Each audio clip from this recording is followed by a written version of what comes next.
ভারতের উত্তরপ্রদেশে শুরু হলো হিন্দু ধর্মাবলম্বীদের অন্যতম প্রধান ধর্মীয় উৎসব কুম্ভ মেলা। প্রয়াগরাজে ৩ নদীর মোহনায় এই উৎসব চলবে আগামী ১.৫ মাস। ধারণা করা হচ্ছে এবারের আয়োজনে যোগ দেবেন ৪০ কোটিরও বেশি মানুষ। গঙ্গায় পুণ্য স্নানের পাশাপাশি চলবে সাধু দর্শন, আরাধনা আর আধ্যাত্মিকতার চর্চা। নুডলস খান নাই তো নুডলসই খান নাই।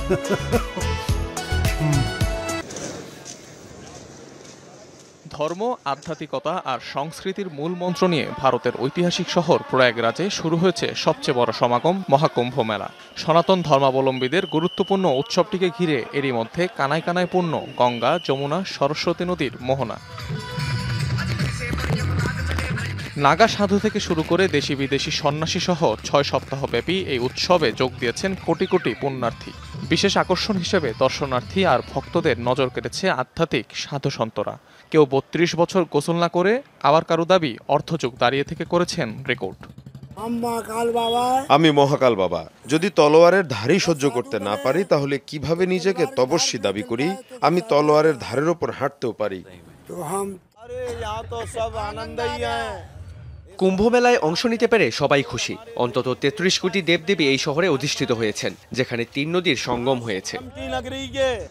বিশেষ এই আয়োজনে পবিত্র নদীতে পুণ্য স্নানের পাশাপাশি চলবে সাধু দর্শন, পূজাপাঠ আর আরাধনার আনুষ্ঠানিকতা। যোগ দিয়েছেন বিদেশি পর্যটকরাও। অসাধারণ। বিশ্বে ভারত আধ্যাত্মিকতার প্রাণকেন্দ্র। আমি খুবই খুশি। ভারতে বারাণসী ঘুরেছি, তারপর এখানে এসেছি।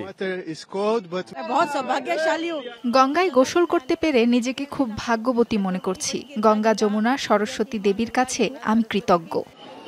ধারণা করা হচ্ছে এবারের আয়োজনে ৪০ কোটিরও বেশি মানুষের সমাগম হবে। বিশাল এই মহাযজ্ঞ ঘিরে ৪০ বর্গ কিলোমিটার এলাকাকে পরিণত করা হয়েছে অস্থায়ী শহরে, যেখানে বসানো হয়েছে ১.৫ লাখ তাঁবু, ৩,০০০ রান্নাঘর, ১,৪৫,০০০ বিশ্রামাগার আর প্রায় ১০০টির মতো পার্কিং লট। দীর্ঘ ১২ বছর পর পর আয়োজিত হয় কুম্ভ মেলা। তবে এবারের আয়োজনকে ডাকা হচ্ছে মহাকুম্ভ মেলা, কেননা ১২টি পূর্ণ কুম্ভ মেলা পার করে ১৪৪ বছরে পড়েছে এবারের আয়োজন।